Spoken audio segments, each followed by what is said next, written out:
There are a ton of different perks that are available on different guns within Destiny 2, and there's one perk in particular that not a lot of people look for, and I personally believe is a very strong perk, especially paired with the Void subclass in particular. That perk is Osmosis. What Osmosis does is that when you use your grenade, it converts your weapon to match the subclass that you are on. So if you are on Void, for example, and then use your grenade, your weapon will become Void.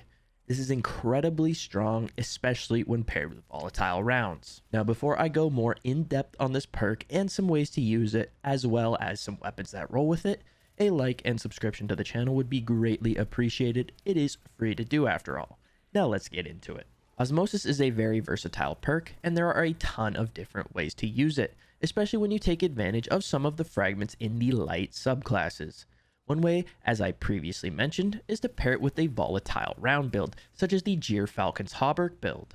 Giving yourself another weapon to use volatile rounds is always a good option, and with an ability spam build like this, you can really see the power of this perk. Since the artifact perk Volatile Flow is not going to be around all the time, there is actually the Void fragment, Echo of Instability, that would allow both Warlocks and Titans ease of access to volatile rounds, as well as Hunters if you don't use Gyrfalcons. If you want to utilize this on Arc, there is the Spark of Discharge, which allows you to have chances to create Ionic Traces when you get an Arc weapon final blow, and Ionic Traces giving you ability energy really allow you to build more into those ability spam builds. Then on Solar, you can use the Osmosis perk to activate fragments like the Ember of Empyrean and Ember of Tempering, with Empyrean extending Restoration and Radiant when applied to you, and Tempering giving you and allies increased recovery for a short duration, as well as increasing AE when Tempering Metal is active, as well as when you have this fragment activated, you spawn a Fire Sprite when you get a Solar weapon final blow.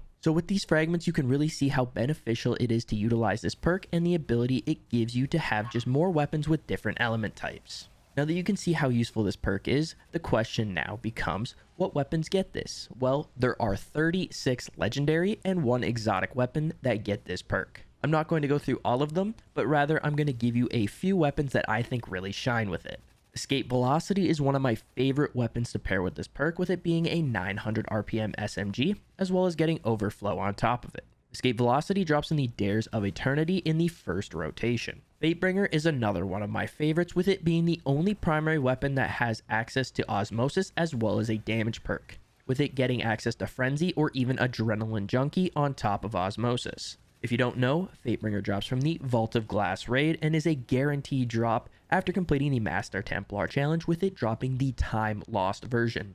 Firefright, The Last Breath, and Skaithlock are 3 great auto rifles that roll with this. If you can craft Firefright, this is a super easy way to acquire it, while Last Breath drops from the second encounter, which is the Cube Room in the Prophecy Dungeon, and then Skaithlock is also in the Dares of Eternity in the second week rotation. Servant Leader is a decent scout that rolls with it, and while it is acquired from Gambit, it also has a massive perk pool, so getting it could be a challenge. The new Battle Scar Pulse Rifle is also a very solid one that gets access to Shoot to Loot as well as Osmosis, and Shoot to Loot is also getting buffed to work on Orbs of Power, so this could be a great combo. Traveler's Chosen is the only exotic in the game that actually gets access to this perk, but it is tied to the Catalyst, so make sure you have that. This perk does also roll on some snipers and shotguns if you're looking for a special weapon with it. And then finally, the Chain of Command Stasis LMG that was our ritual weapon in Season of the Risen also has this perk on it, and it is the only heavy and non-kinetic weapon in the game that does get this perk. Overall, this perk is incredibly slept on, and personally, it is one of my favorite to use in the game alongside a lot of my builds. It can really improve a lot of builds in the game, and if you have some weapons with it, be sure to try it out for yourself and let me know what you think of this perk down below. I really appreciate you all making it to the end of the video, and if you enjoyed, a like and subscription would mean a lot, plus they're free. Also, if you want to check out some more of my content, both my TikTok and Twitch will be linked in the description below. I hope you have a great rest of your day, and I'll see you in the next one. Peace.